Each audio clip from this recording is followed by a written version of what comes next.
everybody, and welcome to the Daily Scopes for the 13th of March. So today Mercury makes a contra-parallel to Neptune, Venus makes a semi-sextile to Pluto, Venus also makes a quintile to Jupiter, Mars makes a contra-parallel to Jupiter, the Sun also makes a contra-parallel to Mercury, and the Moon also enters its crescent moon phase. So the crescent moon, amplifies the energy of the new moon. So it supports renewal and new beginning. It encourages us to take action. Maybe you didn't start new things straight away at the new moon phase. You decided to write a plan. Now is the time to start thinking about taking practical actions, but don't worry. If you're still not ready yet, because the planning stages of any goal or experience is always the most important, unless it's spontaneous. Spontaneous is good, but anyway, yeah. So the best use of this crescent moon energy is to set your intention, start new projects that align with your desires. Mercury's contra-parallel to Neptune aids a sort of deeper understanding of spiritual matters and yourself and your psychology and other people. Secrets can come out because Neptune in 12th house, so the ways that you self-destruct, whether it be in your thoughts or addictions, drug, alcohol, excessive porn use, shopping, credit card debt, the things that you do that you find unmanageable, or the habits that you have that you're unaware of that actually cause problems in your life, in your relationships or career advancements that you're not necessarily always aware of may come up. Problems with communication, because a contra-parallel is the same as an opposition, can happen today. This can be confusion, people's thoughts can be muddled, or they just struggle. We can struggle more than normal to make ourselves understood clearly today, kind of like what I'm doing now.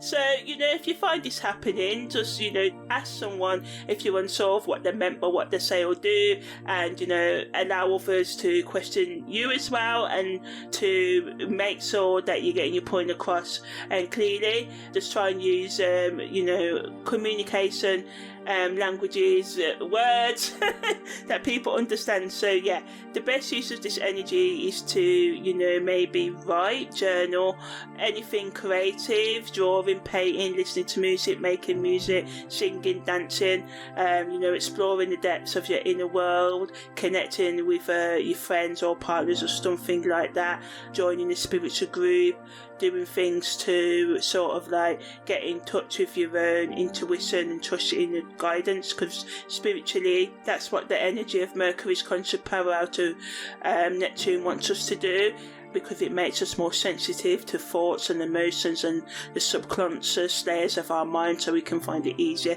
to access the hidden beliefs and patterns that are holding ourselves back, and the way that we self-sabotage ourselves, and becoming aware of these things, our toxicity. Well, I don't want to call them toxicities, but the things that we do in excess that stop us from doing the things that would allow us to live a balanced life. So just becoming more self-aware, this energy allows us to do that if you're open to it. Venus is semi-sextile to Pluto, is a soul energy, but also supports transformation within partnerships within ourselves as well.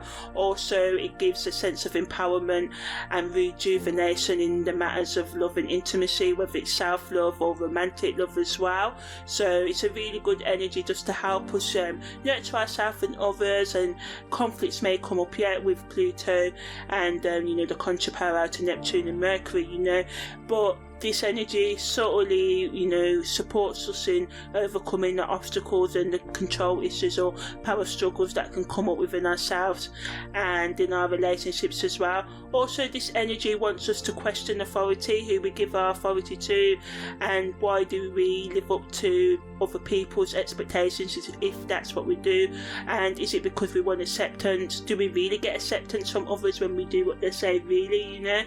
So you may find yourself questioning how you can be more authentic and what it is you really want out of life, and it supports us in being creative, doing our hobbies, being more passionate about expressing our authentic selves and our personal growth.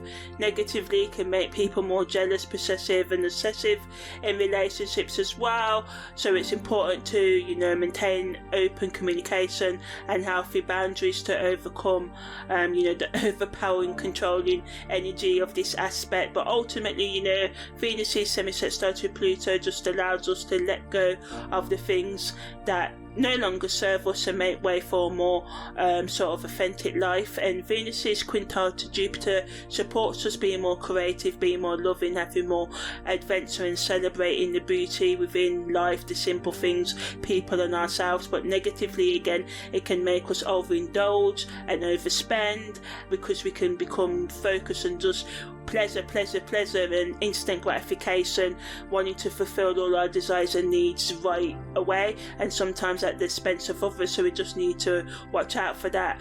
But ultimately, Venus's quintile to Jupiter brings love and abundance that just can help us feel more settled right now. Okay, Mars also makes a contraparallel to Jupiter as well today, so this gives us the motivation, determination and the drive. And Mars rules Aries and the moon's there, so this is a really powerful energy that just helps us fulfill what we want to fulfill at this time, and it wants us to just strike that balance between being assertive and sensitive.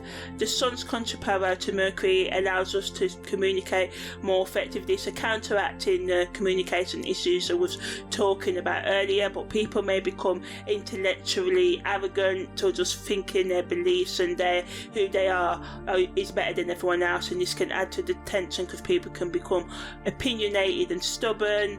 But the best use of this energy is to be open-minded and willing to sort of like overcome any conflicts that come up, be receptive to feedback, practice active listening, which is listening to what people are actually saying, not listening to give your response.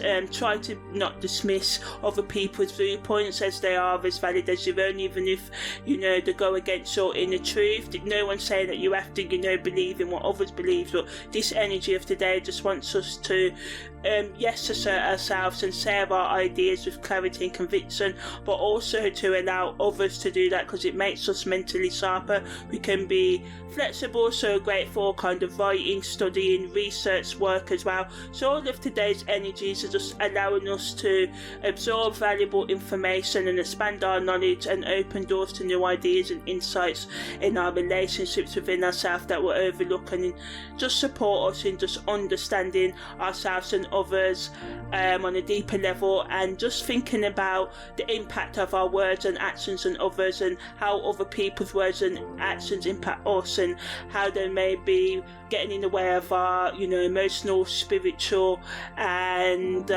psychological well-being, and you know, making steps to let these people know how we feel firstly, if you haven't, or if they continue to overstep your boundaries, maybe you need to think about, you know, the relationship as a whole. So content creators can talk about how we can become more effective in our communication, how we can overcome issues with our self-expression, how we can deal with you know, issues of being egotistical or having low self-esteem and sense of self, and why we may not love ourselves, and why we may feel like we can't express ourselves, where with the first wound of rejection, abandonment, or feeling that we weren't good enough, and giving tips and how we can continue or start the work of healing ourselves on, and especially the, you know, the traits, the psychological and spiritual and emotional traumas that get in the way of our, you know, self-expression. So yeah, that's the daily scope for the 13th of March.